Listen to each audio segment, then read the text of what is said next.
How much does Gen Z have saved for retirement? This is good news, man. I'm telling you, I think Gen Z is going to surprise us all. I really do. Let's dive into this. I got this via an email, and I said, "Whoa, this is from Fortune Recommends." I don't know. I guess Fortune magazine. I guess Gen Z has an average of 33,000 saved for retirement. That might not sound like much, but those born between 1997 and 2012. Talking people in their 20s. 1997, you're 25 years old today.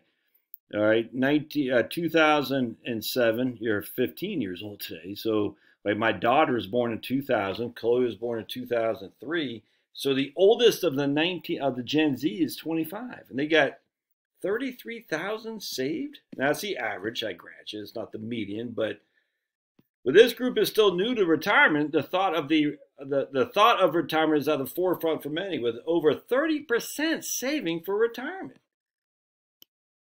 Gen Z is the youngest working generation, and many Gen Zers still have not reached working age. But members of the generation have a median. It's a median, 33,000. Why do they say average here? This says median, two completely different things. That's compared to 162 for baby boomers, 87,000 for your old buddy Josh, 50,000 for millennials. While Gen Zs do have a lower balance, they're actually saving a larger percentage of their annual salary. On average, Gen Z workers are putting away 20% of their annual salary into the 401k or a similar plan. I would say don't do it in your 401k, just do it in a brokerage account.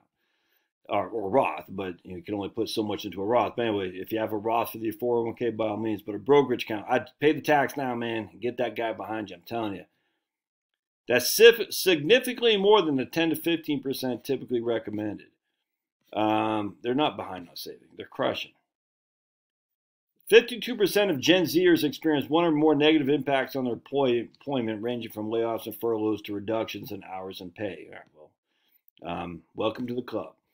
Compared to older generations, they're the least likely to prioritize saving for retirement over competing financial obligations. Well, yeah, because they got 21,000 student loan debt, which is 13% more than millennials. 7.7 of Gen Zers have student loan balances of over 50,000. Yeah, I don't agree. Gen Z is especially struggling in terms of the overall financial health. I don't think so. I don't know how you make that. Is there comments on here? Let's see. I don't know how you make that, man. Make that conclusion if they have a median 33,000. I think Gen Z is going to kick it. I'm telling you, I could be wrong. I know there's, oh my goodness, whatever. I get it.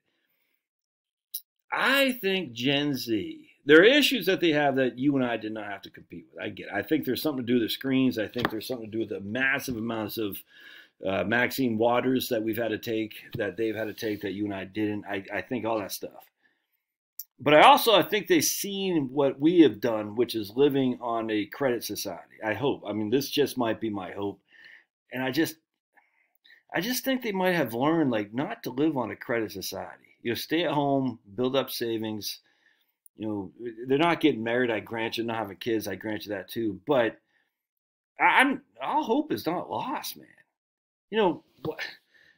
The way I became financially astute is by watching my own parents. You know what I'm saying? I hated being poor. I hated it.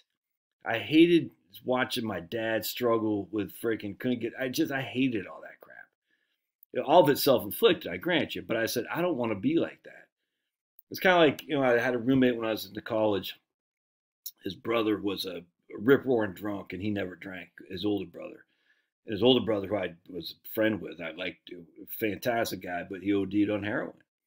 And he said, he never drank. My roommate never drank because he saw what his older brother did. I think a lot of Gen Zers, I'm hoping now, again, this might be wishful thinking, are saying, I'm not going to do that, man. I'm going to do a different path. Maybe fire. I don't hate the fire movement. I just hate when they have this movement labeled as fire when it's just simply, man, maybe live a little bit less, minimalist or something like that. I think there's a lot of value there. If they already got 33,000 and the oldest is only 25, that's a median. Yeah, where do they see where they got that number from? I don't. That just seems odd to me, actually.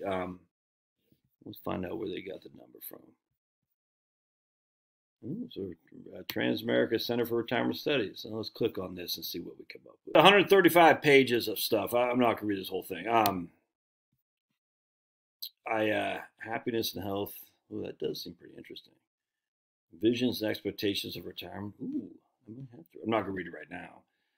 Retirement priorities for the president and Congress. Sniffy Joe, our president. We're so proud of Sniffy Joe. Demographics by the. All right, looks like a lot of good stuff in here. All right, but I'm not gonna read this. But we got Catherine, Patty, and Heidi. Why no men? Huh? So Heidi Cho is that Chinese? Catherine Collison, I don't know what that is, and Patty Rao. Why aren't there any men in here? They're Transamerica. What are you, biased against men? What's up with that? Yeah, that's not cool. How come it's okay for them to discriminate, huh? Huh? How dare you say that, Josh? I wish you'd avoid politics. I can't help it, dudes. It's who I am. All right, so they included basically 400 Gen Z. All right, well, that's a good sample size, man. They did a 28-minute online survey. It was conducted by Harris Poll on behalf of Transamerica. Nationally representative sample of 5,500 workers. Responses met. They were U.S. residents age 18 and older, full-time or part-time, in a for-profit employing one or more employees. Full-time or part-time in a for-profit company employing one or more employees. All right, well, that's, they'll take away the nonprofits. I'm not sure if that'd take away. I don't know if a for-profit is a private entity. Is a college of I don't know. But anyway, they got 400 people. That's not a bad sample size, man. That's not a bad sample size. And here's me, the cool kids, 65 to 80. We crush. Here's you guys, the baby boomers, giving everything to them. You still believe we went to the moon? Look, dude, I'm goofing you, man. Chill. I don't think we did. You can think we did because the baby boomer says, our generation. It's funny, man. It's all good. I just chuckle. Don't relax. Millennials, and there's my kids right there. All my kids are in Gen Zs.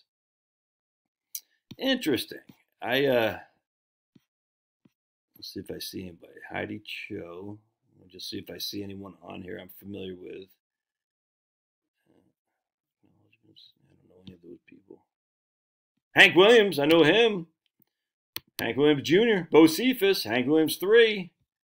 And then Big Hank. Anyways, that looks pretty good to me, Gen Z. I think Gen Z might be doing better than people give them credit for. So keep on, keep on. All right. Love your thoughts. Don't forget to sign up for my email in the doobly-dook and follow me on locals in the doobly-dook. We'll see you.